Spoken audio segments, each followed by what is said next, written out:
This is Monique, and this is my indwelling Foley catheter lab. So first things first, I'm going to check my doctor's orders and make sure. So on the doctor's orders, I've got 12 French Foley catheter. We have Ms. Smith. All right, so we've got the right patient, right procedure. On my tray here, I have a basin for urine collection. I've got peri-care equipment. I've got my Foley catheter of the correct size. I've got my kit, and I've got my sterile gloves. So we're good to go to the patient's room. So knock knock. Good morning, Miss Smith. How are you doing? I'm just gonna put my tray down.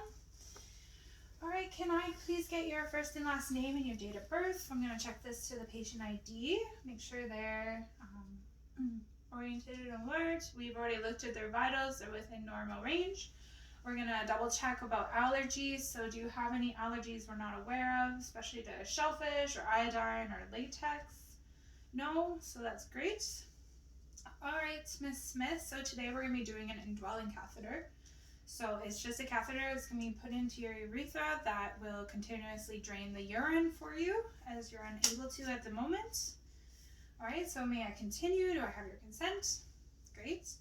So first things first, we're just gonna get our patient ready. So we're gonna remove back any blankets or anything in the way of our patient. We're gonna pull the gown back, and if we have sheets that we can kind of wrap around their legs, we can do that technique.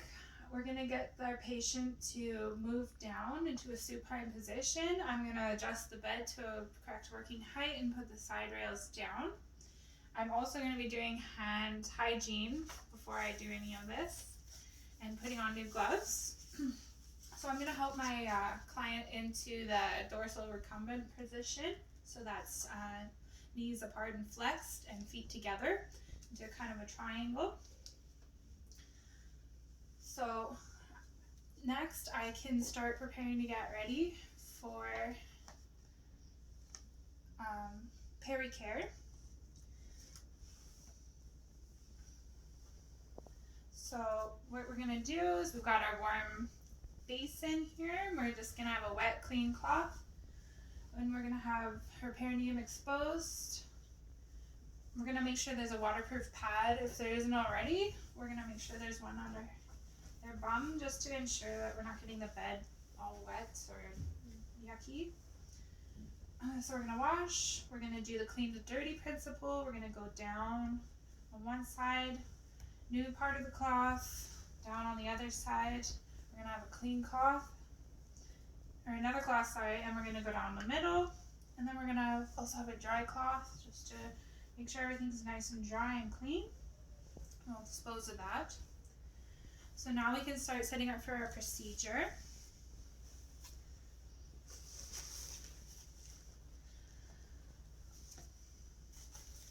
So we have our 1 inch of border, so we're just going to be making sure we're not touching the sterile part of our tray here.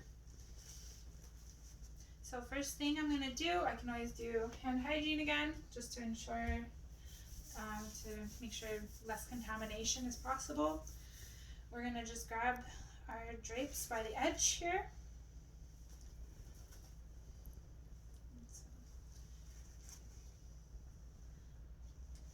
So we're going to have our initial one that I have the corners of. We're going to go shiny side down, and we're going to be putting it, we can get our patient to lift their bum a bit and just scooch it under as best as possible. And then we have the one that goes over the perineum as well, only touching the edges to make sure for sterility. Are you doing okay, Ms. Smith? Are you still comfortable? We're also going to make sure that we're checking for pain as we go, doing a pain assessment, seeing if there's any pressure or anything we should be concerned about. So before we get started too, we want to make sure, just thinking here, we got our catheter prepared. So this one's open, but I would be opening, banana peeling open and just allowing that to be open and ready to use. We gotta make sure we got our grip lock ready. We can also scooch this if possible, close as possible, or with like in between the patient's legs. So next, we're almost set up. I'm just trying to think here. We can now put on our sterile gloves. So right hand first, as it's my dominant, I'm going to tuck my hand and just slide right into my glove, only touching the very cuff. Pull it over, and then I can use my 3 fingers, go into the cuff, and on. Okay, so now my hands are sterile, and I need to keep that in mind as I continue. So first things first, in my sterile environment, I'm going to want to get my catheter ready. So I have 4 steps here I can use just to maintain that sterility. I'll have to be careful to maintain